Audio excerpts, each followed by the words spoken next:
Hello বন্ধু, আমি ফিরোজ। আশা করি আপনারা সবাই ভালো আছেন। আপনারা বাড়িতে বসে যদি রোজগারের পথ দেখতে চান, তাহলে আপনারা সুন্দর সুন্দর শাড়ি, ব্লাউজ, পাঞ্জাবি, চুড়িদার, কুর্তি এইসব ডিজাইন যদি আপনারা হ্যান্ড এমব্রয়ডারি তৈরি করতে পারেন, তাহলে কিন্তু আপনারা ভালো একটা রোজগারের পথ আপনারা দেখতে পাবেন। তো অতএব আপনারা ফ্রেমে যখন কাজ করবেন, ফ্রেমটাকে হাতে ধরে করবেন না, ফ্রেমটাকে কিছু একটা কাঠের সাহায্যে আপনারা সেটাকে আটকানোর চেষ্টা করবেন, ফ্রেমটা যাতে না লড়ে চড়ে। তারপর আপনারা সূঁচটা আস্তে আস্তে করে তোলার চেষ্টা করবেন।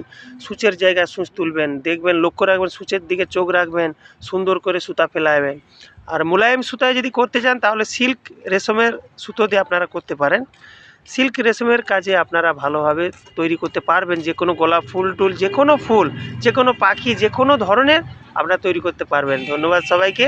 ভিডিওটা ভালো লাগে একটা সাবস্ক্রাইব করবেন।